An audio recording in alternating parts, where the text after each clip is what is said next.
This is Jeff Breedlove in conversation with Alexia Jones with Rise, a great recovery community organization based in the heart of downtown Atlanta. And for full disclosure, not too far from where I live. I think it is the RCO recovery community organization closest to me. So, look, it's one of my favorites for many reasons. One reason is it's close to me. Another reason is I believe deeply the lady you're about to get to know better is truly a recovery leader. And third, it does something that is incredibly powerful. And that's the topic of our conversation today, art and recovery. But I'd like to introduce Alexia Jones, the executive director, and ask Alexia to introduce herself and tell us a little bit more about Rise. Thank you so much, Jeff. Again, my name is Alexia Jones. I'm a person in long-term recovery. And what that means for me, it's been 30 years since I had a need or desire to use any mind-altering substances. It means I love art. It means I have grandchildren and I have a daughter who is a sonographer and does wonderful work with babies. It means I'm a support for my mother in her eldership. It means that I am a person who loves to laugh and have a lot of joy in my life. That's what recovery means for me today. Wonderful. And you created, and I know you have a team behind you and you're modest, but you're the ED of Rise. Tell us a bit about Rise and its particular mission as a recovery community organization. Yes, Rise is, we say Rise as we embrace our recovery. We are restored, we are inspired, we are supported, and we know how to support. We are empowered and we continue to evolve. And that means that we are rising. Our mission at Rise is to provide a safe place for people to maintain their wellness, whether it's substance abuse and or mental health challenges, to maintain their wellness through the arts and artistic expression so that they can reach their fullest potential. We do drumming, singing, poetry, sculpting, theater, dance, movement. However we can express ourselves, we do it. Because we understand that there's a part of the brain that has no words. And there's a part of the brain that needs to be exercised so that we can reach outside of the box of addictive thinking and bring some color into our lives, and so that we can change the narrative. We always say we rewrite the narrative through our song, through our dance, through our writing. I love that. We rewrite the narrative. English is a second language to me some days, I think. It's just a joke, but I've had the privilege to be at Rise many times, and the joke that I sort of tell is that I'm always welcome there, but just not to play the instruments because they want people to keep coming back. So I have no gifts musically whatsoever. My dream was to be a singer. My voice changed at elementary school and it went downhill since then. But I really do respect, and I'm not going to give a long speech, but I just want to set the table. I think people that create art, it's such a beautiful thing. Man, piece of art over here that one of the people I sponsor for a while created for me. It's just a beautiful piece of art. And I look at this right now and I could never do that. And they have that gift. And I look at so many people that are part of Rise that do performances and interpretive dance and poetry that they do at events. And you see the beautiful pieces of art. And I just think what a blessing that is to society in general, to our culture in general, but especially in the recovery space. So thank you for creating a literal brick and mortar place from across the region can come to. And it seems to me, Alexia, just to start talking about that, seems to me that people are coming to Rise, that they find their way there. That must be something you've thought about. Like, what are your thoughts about how is it that people who are early recovery, long-term recovery, they find a way to get to be a part of this wonderful place, to be a part of art? That must be. Yeah, I mean, I'm just going to just say this. It is not about being the artist that can create this beautiful work of art. It is really about training the brain to express from a different modality.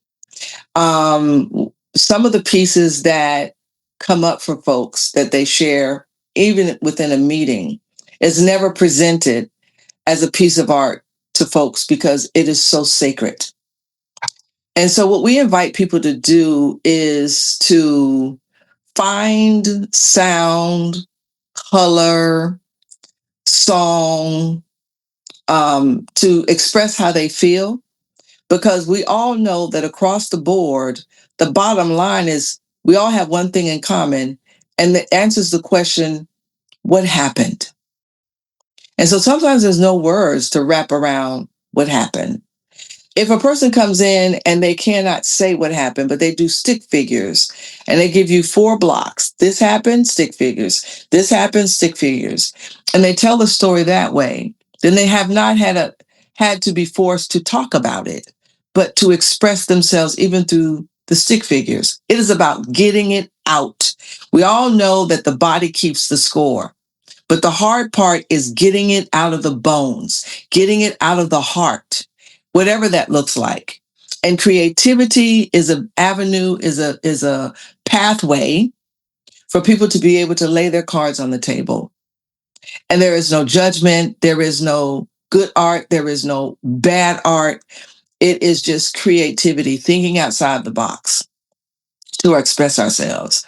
So even if you don't know how to have rhythm, if you can hit the drum and it's softly, might mean one thing to you. 2 hands might mean something to you. Beating the drum hard might mean something different to you. Is that music? Not to the ordinary ear. But to someone who is peer coaching someone to creativity, I can interpret that as anger, pain, and you don't even have to talk about it. So the brain has a way of healing itself without words. So sometimes we don't even say words like art. Sometimes we don't say words like dance because there's such, for lack of a better word, stigma around it. Oh, I can't do that because I'm not a dancer. I don't have any rhythm. But even our children, our babies who are born, when they hear music, they express themselves by jumping up and down and moving.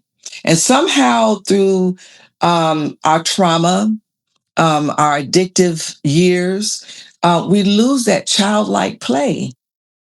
And when we put our hands back into the sandbox of childhood play, we rediscover and discover a world that has been stolen from us. So it's not necessarily about whether or not you're a great artist, but I tell you what you're really good at. You're really good at creatively thinking about how to connect people. You're really good at thinking how we can creatively come together and share this message of recovery, whether it's through a bus tour, whether it's through this podcast. You're really good at that, and you know how to connect people. That's not my gift.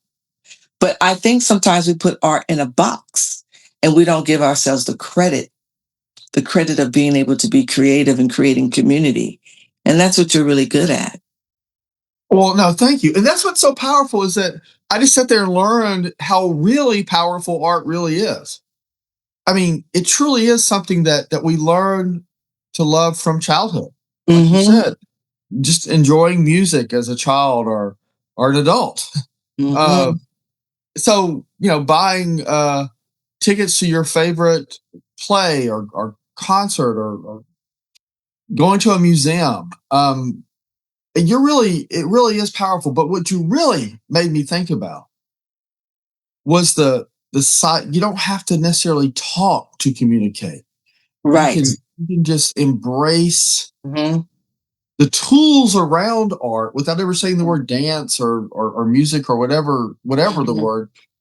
And and I would believe and tell us about this, but I would suspect that there is a very, very large number. And remember, this podcast is nationally and it's going to be urban, suburban, rural America that hears this. But I would suspect no matter where you are in America, that there's an awful lot of people.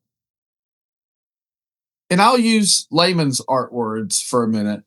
who might not necessarily want to go to a traditional A type meeting, who may not like policy the way that, B like policy, but everybody kind of likes something about art. They may not like spoken word, but they may like music. They may like to paint. They may like sculpture, whatever it is. And what art does is it welcomes everybody into a safe place. But there must be millions of people that this can help. Yes, or Absolutely. Absolutely. We often talk about curating a space where people have options. As peer coaches, and creating a peer space is peer driven and peer run. So that means I need to walk into a space that gives me options. So when you walk into Rise, the eye gate is met with color, and the ear gate is met with music. The nose gate is met with aromatherapy. The hand gate has choices whether you want to paint or you want to work with textiles. And then the heart gate is ultimately opened when these gates are stimulated. So what happens is the front part of the brain is the executive suite. We understand that when it comes down to understanding the science of recovery. But when you put music on, and especially classical music, when you put on music, it bypasses this part of the brain, the executive suite, because the executive suite makes decisions, it's logical, it judges. But the music passes through the executive suite and it goes down to the back of the brain. And now you're going from thinking to flowing. And so a lot of times we miss having good, deep, rich, open conversations because we're thinking too much. We're judging everything. We're judging ourselves. We're judging the person that we're talking to. We're judging how they're thinking about it. But when you're in an atmosphere where this part can be opened up and bypassed and the heart can be open, then you could get into some deep work. And you are the driver of that. So some people it's music, some people it's textiles, some people it's looking at visual art. And it is a science that the science says that when you stand before a piece of artwork, whatever, if you're connected to it, whatever the artist that was working on that piece of work was feeling and thinking, you're connecting to it. So art teaches us how to connect outside of ourselves. So art is a language. My first language is dance. I graduated from Florida State University. I studied ballet. I studied the Graham technique. I studied the Horton technique. I started modern dance, and I did a lot of performing and choreographing. So I studied the art of dance, but it wasn't until I had to rethink how I approach dance. So I approach it not from an entertainment perspective, not from a performance perspective, but from a place of communicating my feelings. So that gave me an opportunity to express anger in a different way. As opposed to hollering and being destructive, I would move through it. Some people run through it. Some people twirl through it. But it really is about each person finding their own voice. That's why space is important, options are important, and opportunities are important when it comes down to peer-to-peer connection and peer coaching in terms of a person finding their personal pathway to recovery. And it leads us from a place of dreaming to a place of visualizing. And once I visualize it, then I can write the vision statement. Then from the vision statement, I can plan. When I start checking the boxes off of this plan, then the brain does something different. Now I'm hopeful. Now I've created something. Now I have a vision. Now I'm planning around it. Now I get the opportunity to execute that plan. And ultimately, the plan will give us economic development. The next step and the ultimate step is sustainability. How do we sustain that? We sustain that by remaining open to that part of that brain that imagines, that thinks outside the box, that is always looking forward, and moving forward. I always say my recovery is because it's like a rocket. When I started to realize that I could create myself out of every box I ever put myself in, I got to a place of no return. It was like, there's no going back. The only thing I can do now is keep moving forward. So even as a dancer, I reached this place where it wasn't enough. So I started painting. And I do paint, I do broken glass. Right now I'm doing a collection called the about reflecting on our brokenness. And it's just huge pieces with broken glass and just examining my broken places and how even the broken places can become beautiful.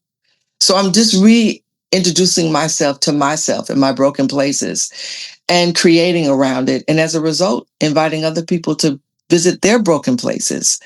And how do we put all the broken pieces back together again? And aren't we better for it? That's amazing.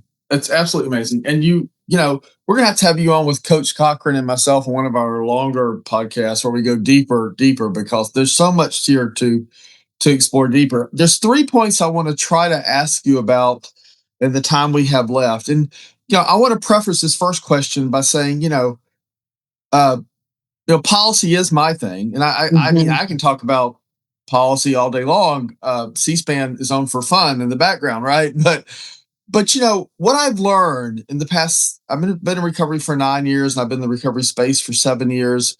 Because for 2 years, I just kept going to meetings, right? And they were like, "No, you're not ready." And I've learned that when we do something like Addiction Recovery Awareness Day at the Georgia State Capitol, when we do something like a big concert, a big event with a big bus tour, or one of our rural recovery rallies, I understand that yes, people are coming and they know they're going to hear a little bit about policy.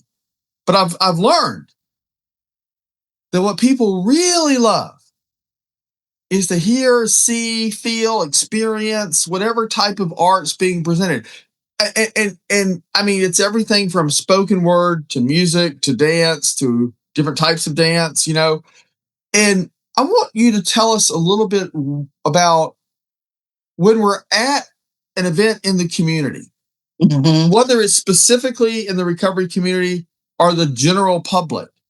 How can art change the whole tone of a gathering, whatever the gathering is, and bring people together? Absolutely. It's called culture. Every culture has a sound. And when I say culture, I'm talking about individual cultures, and I'm talking about the human culture. We are basic human beings at our most basic level, are creative, from the very beginning, from the very, very beginning.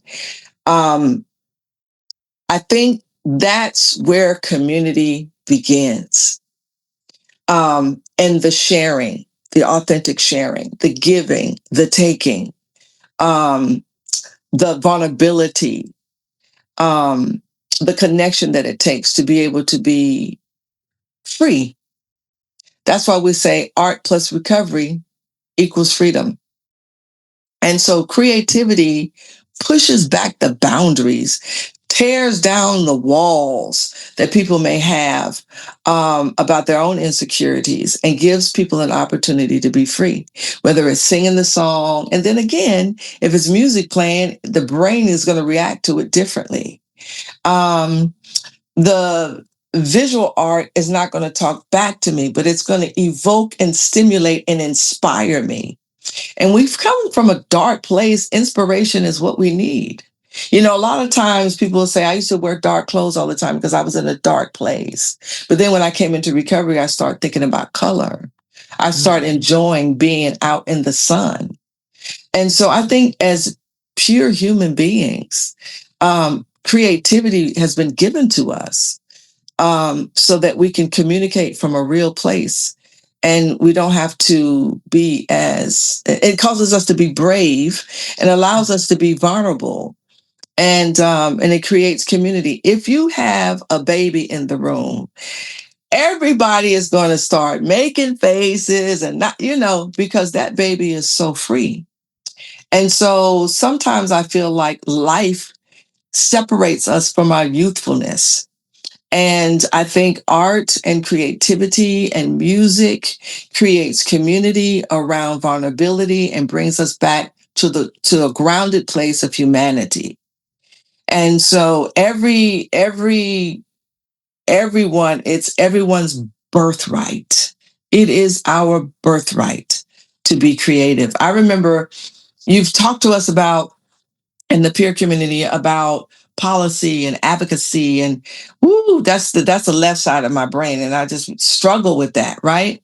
But I went to see Senator Halpern, and while I was sitting in her office, I saw on the TV the people moving and talking. And for me, I'm a visual person, and all of a sudden got it. I got it because I could see it. Because words don't hit the back of my brain. Music does. But when I saw it, I even called you and said, I get it now. And I was in this office and the people are coming in and out. They were drinking coffee and it was people. And then I got it. I got the culture of it. And so now I'm no longer intimidated about going to the Capitol. I'm not intimidated about sitting at a meeting with Commissioner Tanner and listening. And I'm not intimidated. Now I want to share how I feel. And I've come to understand that I'm in the room because I know how to share how I feel. And that does add to the conversation of policy. No, absolutely. And to that point, we have time probably for two more questions. You've been, Rise has been, your team has been. I mean, you've been all over the country. I recall, if I'm not mistaken, to Washington State. Yes. Seattle. When Yes. I tried to outrun my disease, I ended up in Spokane, Washington, and Portland, Oregon. Went to Seattle many, many times, and it's just a beautiful part of the country, but it's a long, long, long way from downtown Atlanta. My question to you is, what do you see happening within our community, the recovery space? And look, prevention, treatment, harm reduction, recovery, clinical peers, the whole thing. What do you see happening as more and more people come to understand the value of art and recovery? And what would be your message to fellow recovery leaders who maybe haven't been exposed to this or aren't quite sure about it, as to how recovery can really help our own community? Art can help our own community. Yes, absolutely. So young people, I used to work with young people, inpatient program, and they would run all the time. And I found myself running behind the kids. Well, they didn't want to be there. They didn't feel like they needed recovery, etc. And one of the things that I realized is in the intake process, the questions were, what's wrong? How long? No one ever asked, what are you passionate about? What are you passionate about? I feel that every leader, every organization that's working with folks coming into a place called recovery needs to understand what individuals need, our peers need, in order to feel their passion again. We liken ourselves as hot air balloons. And so as we throw over the basket, the baskets of the sandbags over the basket, we name those fear and hurt and pain and shame, right? Those things hold us down. But what makes the balloon rise is the fire within us. And when we can ignite the fire within a human being, there's no other way to go but up. So whether it's listening to the music or making the music, it doesn't matter. It is the question, what are you passionate about? And I have seen peers come in and I've asked them to paint. Oh, I haven't painted since I was 3. And when they start painting, they start tearing up and tears start to fall, men and women. And then they tell the story about, when I was a kid, I used to do this all the time. Now, what happened? What stole that from me? Now we have another conversation going on. And it's not necessarily about how wonderful your pain is. It's about getting back to yourself, reclaiming your birthright. And that birthright is to be free as a human being, to express yourself, whatever that looks like for you. That is incredible. I mean, just incredible. I think we only have time for one more question. I do want to get this in. And I think that, again, this will be, if you honor us with a longer podcast with Coach Cochran and myself, we'll go deeper on this. But, I know that recently you have been honored personally in Rise as an organization to be part of a sort of a, I guess, a collaboration, for lack of a better word, with, of course, and for folks in other states, the Woodruff Art Center is sort of our big museum and art thing in downtown Atlanta, of course, highly respected. And of course, this place called Georgia Tech, which is, of course, highly respected, and this year doing okay in football. But they came together and they wanted to go deeper on some technology and art and human condition, and they reached out to you to make sure that the recovery space, the addiction space, was at the table. Give us the quick overview of what that project is all about. And I think there's a thing like where you kind of break it down into stages of people's lives, right? This sounds fascinating to me. Well, let me just say this. I was invited to come to a meeting that they were having. I'm not necessarily in the loop of what they're doing, but they do have a clarion call out for artists in the community that are using arts as a way to heal. And so Georgia Tech and the Woodruff Art Center have come together to create what they call Arts Plus Healing Laboratory. And there's a coalition in Georgia that is starting to look into research around healing in the arts. And there's a spectrum that they're working on. And what I could see from being in that meeting is they are looking at adolescence and early childhood development, and they're looking at elders and Alzheimer's and dementia.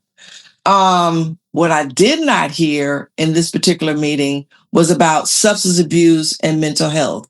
And so that's where we're going to begin to lift our voices up, and connect to the powers that are working on this initiative, the neural arts, which is a new industry. I understand the adolescence part, and I do understand the eldership part, but there's a place for the recovery community to sit at that table.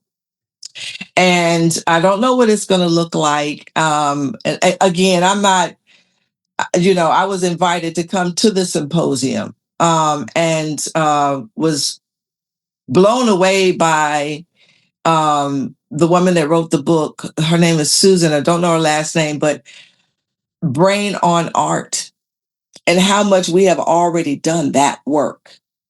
And in listening to her research, I was saying to myself, there's so much more. There's so much more. And they know that. And they're working towards understanding it. They're working towards going deeper into how it supports mental health and substance abuse. And we're currently working on building our own research platform, so that we could continue to be at the helm of the ship.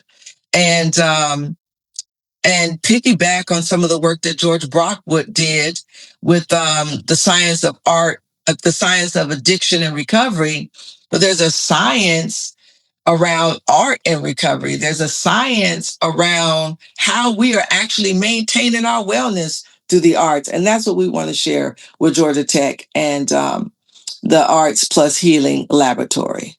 And I love that. And our IT team is freaking out because we're going to go a minute or two over. But that's so important, because you have just articulated several things. The concept of nothing about us without us, that the peer voice needs to be at every table. So you get, somebody's heard about you. So that's great. So you get invited. You show up. What do? You look, you listen, you learn. And now what are you ready to do? Now you're ready to lead. You've got these ideas. and you're going to go to them and say, hey, we're ready to collaborate, ready to partner. And that to me is the manifestation of advocacy, because not every part of advocacy has to be under a government building. It can be in an arts museum and a university campus. And what you're saying is you're not passing a law here. You're creating a program, but guess what? The recovery's voice, the peer voice, needs to be in this program.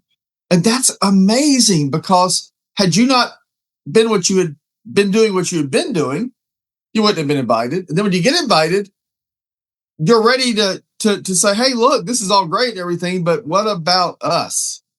So I know in this particular circumstance, the great things are ahead for it. But what really excites me, and what I hope listeners to this podcast have learned, is that if you believe that there's a role for art in recovery, no matter where you are in this country, you don't have to reinvent the wheel. Right. All you have to do is reach out to Alexia and Rise in Atlanta, Georgia, and they would be delighted to get to know you better. And they will help you build your rocket ship to get out of your box and create your program. Now, tell everybody, Alexia, where they find Rise on social media. Yes, absolutely. You can find Rise at R2ISE Theater.